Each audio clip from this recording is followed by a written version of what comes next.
My ex-wife's new boyfriend poisoned my service dog because he thought I was faking PTSD for attention. When I exposed him 3 years later, he lost everything while I became the most successful dog trainer in the state. I'm 35 matters and served 2 tours in Afghanistan before getting medically discharged in 2015. The IED that took out our convoy left me with a traumatic brain injury and severe PTSD that made civilian life nearly impossible. The VA paired me with Ranger, a German Shepherd who literally saved my life every single day. Ranger wasn't just a pet, he was medical equipment. He could sense my panic attacks before they started interrupt nightmares by waking me up and create space between me and crowds when I got overwhelmed. Without him, I couldn't leave my apartment, couldn't work, couldn't function as a human being. When I met Ashley in 2018 at a coffee shop near the VA hospital, I thought I'd found someone who understood. She was a nurse who worked with trauma patients and seemed genuinely interested in learning about service dogs and how they helped veterans. We dated for 8 months before I moved in with her. The problem started when Ashley began dating her coworker Brad while we were still together. I discovered the affair through text messages on her phone, but when I confronted her, she turned it around on me, said I was too damaged to be in a real relationship and that she needed someone stable and normal. Brad made his opinion of me clear from the beginning. He worked in hospital administration and thought veterans were either heroes to be pitied or frauds looking for handouts. Since I didn't fit his hero narrative, I must be faking my disabilities for attention and benefits. The divorce was messy. Ashley tried to claim half my disability payments and wanted me to pay alimony despite her affair. She even suggested that Ranger should be sold and the money split between us since he was technically property. My lawyer shut that down quickly, but it showed how little she understood about service animals.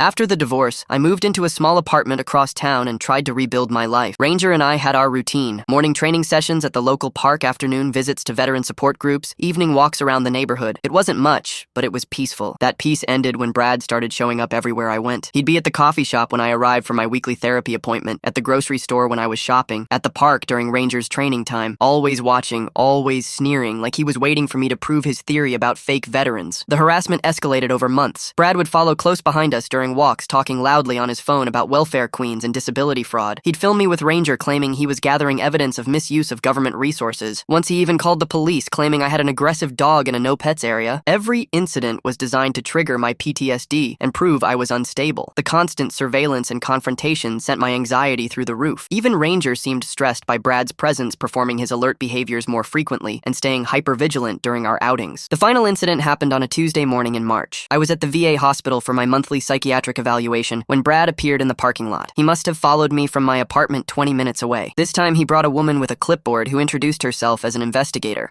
Full story link below.